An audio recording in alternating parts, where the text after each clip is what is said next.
तो दोस्तों आज हम राजस्थान हाई कोर्ट एलडीसी के लिए 25 इंपॉर्टेंट प्रश्नों के बारे में बात करेंगे और ये सभी प्रश्न मोस्ट इंपॉर्टेंट सिलेक्टेड प्रश्न और परीक्षा में आने लायक प्रश्न, इसलिए वीडियो में आप अंत तक जरूर बने रहे। तो चलो वीडियो को शुरू करते हैं। तो आपका पहला सवाल है कि राजस्थान के सर्वाधिक निकट बंदरगाह है। ये बहुत बार पूछा गया प्रश्न, ठीक है, तो अंडरलाइन कर लो या कुछ भी करके रट लेना है कि राजस्थान के सर्वाधिक निकट बंदरगाह कौन सा है। तो आपको याद रखना है वह बंदरगाह है कांडला, ठीक है। कांडला जो बंदरगाह है वह राजस्थान के सर्वाधिक निकट बंदरगाह है। ये बहुत बार पूछा गया प्रश्न, ठीक है, तो आपको याद रखना है। तो दोस्तों आपको 25 प्रश्न दिए जाएंगे, जिसमें से आपने कितने प्रश्न सही किए हैं वो हमें लास्ट में कमेंट में ज़रूर बताएं, ठीक है, जिससे कि आपकी प्रिपरेशन का पता चलते रहे, ठीक है। तो अगला देखते हैं। अगला सवाल है कि राजस्थान का क्षेत्रफल निम्न में से कौन से देश के लगभग समान है। तो यह समान है जापान के, ठीक है। जापान देश के समान है किसका क्षेत्रफल, तो आपको याद रखना है वह क्षेत्रफल है राजस्थान का, ठीक है। राजस्थान का क्षेत्रफल है जापान देश के बराबर। अगला सवाल है कि राज्य की पूर्वी व पश्चिमी सीमा के स्थानीय समय में अंतर लगभग है। तो कितने का अंतर है, तो यह अंतर है 36 मिनट का, ठीक है। 36 मिनट का अंतर है कहाँ पर, राज्य की पूर्वी व पश्चिमी सीमा के स्थानीय समय का अंतर है कितना, 36 मिनट का। अगला सवाल है कि भूमध्य रेखा व ग्रीनविच रेखा के सापेक्ष राजस्थान कौन से गोलार्ध में स्थित है। तो राजस्थान स्थित है उत्तरी पूर्वी गोलार्ध में, ठीक है। राजस्थान है जो भूमध्य रेखा व ग्रीनविच रेखा के सापेक्ष में राजस्थान है जो उत्तरी पूर्वी गोलार्ध में स्थित हैं। अगला सवाल है कि क्षेत्रफल की दृष्टि से निम्नलिखित में से कौन सा राजस्थान के बाद सबसे बड़ा राज्य है। तो वह राज्य है मध्य प्रदेश, ठीक है। मध्य प्रदेश जो राज्य है वो क्षेत्रफल की दृष्टि से बात करें तो दूसरे स्थान पर है, ठीक है। राजस्थान के बाद दूसरे स्थान पर कौन सा राज्य है, तो मध्य प्रदेश है, ठीक है। पहले स्थान पर राजस्थान। अगला सवाल है कि राजस्थान का क्षेत्रफल निम्नलिखित यूरोपीय देशों में से किन के क्षेत्रफल के लगभग बराबर हैं। तो यह बराबर हैं नॉर्वे और पोलैंड के, ठीक है। नॉर्वे और पोलैंड देश के बराबर है किसका क्षेत्रफल, तो राजस्थान का क्षेत्रफल। इसलिए आपका राइट आंसर हो जाएगा ऑप्शन नंबर डी, ठीक है। नॉर्वे और पोलैंड के बराबर है किसका क्षेत्रफल, राजस्थान का। अगला सवाल है कि राजस्थान के नक्शे पर निम्नलिखित में से कौन सा सुदूर दक्षिण में स्थित है। तो आपको याद रखना है यह स्थित है राजसमंद, ठीक है।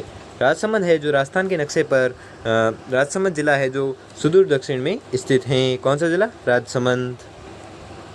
अगला सवाल है कि राजस्थान के निम्न में से किस जिले से कर्क रेखा, कर्म है लिखा हुआ लेकिन यह कर्क रेखा, ठीक है, मिसप्रिंट है, ठीक है।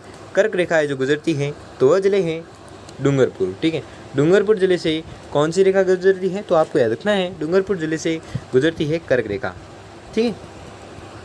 अगला सवाल है कि कर्क रेखा के उत्तर में होने के कारण जलवायु की दृष्टि से राज्य का अधिकांश भाग खालिस्तान कटिबंध में स्थित है। तो आपको याद रखना है यह स्थित है उपोष्ण, ठीक है। उपोष्ण कटिबंध में स्थित है क्या, कर्क रेखा के उत्तर में होने के कारण जलवायु की दृष्टि से राज्य का अधिकांश भाग है जो उपोष्ण कटिबंध में स्थित हैं, ठीक है। किसका भाग, तो राजस्थान का। अगला सवाल है कि निम्न में से राज्य के किस शहर पर सूर्य की किरणें सबसे कम तिरछी पड़ती हैं। तो आपको याद रखना है यह पड़ती है डूंगरपुर में, ठीक है। डूंगरपुर जिले में क्या है, कि सूर्य की किरणें हैं जो सबसे कम तिरछी पड़ती हैं। किस जिले में, तो डूंगरपुर जिले में। अगला सवाल है कि राजस्थान दिवस किस दिन को मनाया जाता है।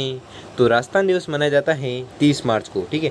30 मार्च को मनाया जाता है कौन सा दिवस, तो राजस्थान दिवस मनाया जाता है। ये बहुत बार पूछा जाता है, ठीक है, वेरी मोस्ट इंपॉर्टेंट क्वेश्चन है, ठीक है। तो राजस्थान दिवस कब मनाया जाता है, तो 30 मार्च को मनाया जाता है। अगला सवाल है कि राजस्थान की आकृति है, ये भी बहुत बार पूछा जाता है, ठीक है, इंपॉर्टेंट प्रश्न है कि राजस्थान की आकृति कैसी है। तो राजस्थान की आकृति है विषम कोणीय चतुर्भुज, ठीक है। विषम कोणीय चतुर्भुज आकृति है किसकी, राजस्थान की। अगला सवाल है कि देशांतर रेखाएं होती हैं, ये भी मोस्ट इंपॉर्टेंट क्वेश्चन है, ठीक है। ये भी मोस्ट इंपॉर्टेंट क्वेश्चन है कि देशांतर रेखाएं होती हैं तो कितनी होती है, देशांतर रेखाएं होती है 360, ठीक है। 360 देशांतर रेखाएं होती हैं। अगला सवाल है कि अक्षांश रेखाएं कितनी होती है, ये भी मोस्ट इंपॉर्टेंट क्वेश्चन है कि अक्षांश रेखाएं कितनी होती है। तो अक्षांश रेखाएं होती है 180।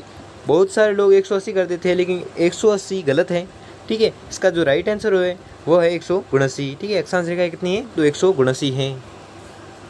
अगला सवाल है कि 23.5 डिग्री उत्तरी अक्षांश रेखा कहलाती है, ये भी मोस्ट इंपॉर्टेंट क्वेश्चन है। कर्क रेखा पर बहुत सारे क्वेश्चन पूछे जाते हैं, ये भी पूछा गया था कि 23.5 डिग्री उत्तरी अक्षांश रेखा कहलाती है, तो क्या कहलाती है, तो यह कहलाती है कर्क रेखा, ठीक है। अगला सवाल है कि राज्य में सूर्योदय एवं सूर्यास्त से पहले कहाँ होता है? सूर्यास्त सबसे पहले कहाँ पर होता है? तो आपको याद रखना है यह होता है कहाँ पर? तो आपको याद रखना है यह होता है धौलपुर में। ठीक है, धौलपुर जिले में सूर्योदय एवं सूर्यास्त है जो सबसे पहले होता है। कहाँ पर? धौलपुर में। अगला सवाल है कि राजस्थान के दक्षिणतम और उत्तरी छोर के मध्य अक्षांशीय विस्तार हैं। तो आपको याद रखना है इसके मध्य अक्षांशीय विस्तार हैं 7 डिग्री 9 मिनट। ठीक है, 7 डिग्री 9 मिनट जो है वह राजस्थान के दक्षिणतम और उत्तरी छोर के मध्य अक्षांशीय विस्तार है। कितना? 7 डिग्री 9 मिनट।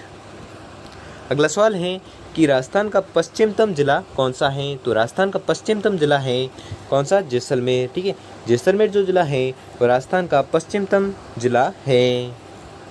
अगला सवाल है कि जेम्स टॉड द्वारा रचित ट्रेवल्स इन वेस्टर्न इंडिया का प्रकाशन कब हुआ? तो आपको याद रखना है इसका जो प्रकाशन हुआ था वह हुआ था 1839 ईस्वी में।